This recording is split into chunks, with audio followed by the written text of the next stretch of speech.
My name is Utanshi, and I'm the Senior Programs Officer at One Future Collective. At the Fem Justice Legal Center, we work to create a space where the process of seeking justice can be used as a transformative tool in combating gender based crimes. We recognize and understand the survivors' lived reality, their agency, and their desire for justice. The center works to improve the existing legal systems and provide alternative pathways so that the survivors can access justice that is both healing as well as empowering.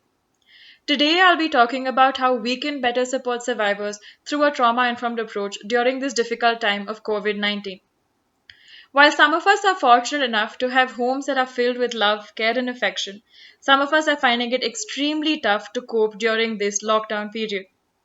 Research has shown that there has been a universal increase in the number of domestic violence cases being filed across the world, suggesting and even proving that homes may not always be a safe option for all of us. It is important to realize that abuse can manifest itself in different forms. Abuse can be physical, emotional, economic, verbal, and even mental. This abuse can have different impacts on different people, but mostly it can have a lasting impact on the survivor's physical, social, economic, and spiritual functioning and well being. In such cases, it is helpful for us to learn some trauma informed tools and approaches in our interactions with them so we can support them better. One of the most important things that we can do at such a time is to schedule regular check ins with the survivor.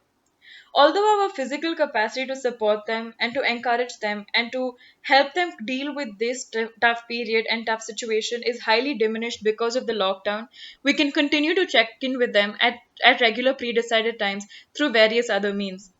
It is helpful to decide these times in advance before getting in touch with them, as it may be extremely difficult for the survivor to discuss with you what they are going through, considering that they may be in very close proximity to the perpetrator.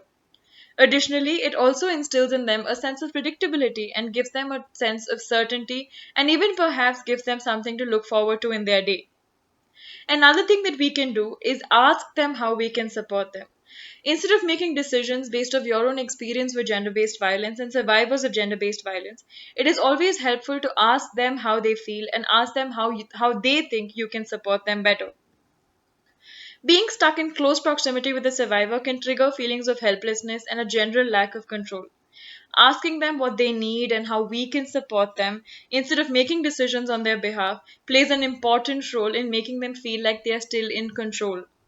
For instance, instead of saying that I know this is incredibly tough or I know that this is a terrible thing to go through, ask them how they feel.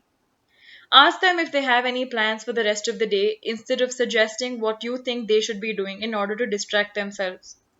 Ask them how they would like to be contacted, whether they'd like to be video called or whether they prefer messages, text messages over phone calls. Ask them and do according and act according to their needs and desires. Identify signs of trauma and respond according to those signs. Trauma can manifest in different ways for different people.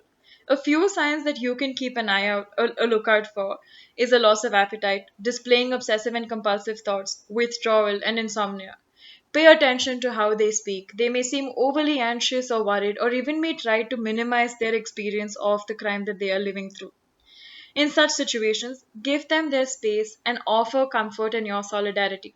Let them know that they do not owe you an explanation and that if they do not want to discuss what is happening with them at that given moment, they can always get in touch with you at a later point in time.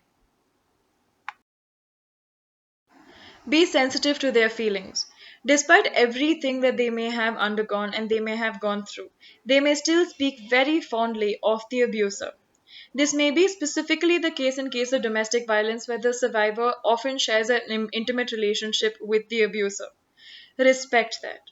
Be mindful of what you say about them and how you react to their concerns and their desires because if you come across as too harsh, it may make them want to shut you out and even get defensive. Finally, and most importantly, get help where you need to. If they are displaying signs of self harm or suicide, approach their friends or family members if you think that they will be helpful. Let the survivor know before you approach them and understand if they may have any concerns about you approaching them. If they do have concerns about you approaching them, do not hesitate to approach the police or medical officers, especially if you have not heard from them in a long time.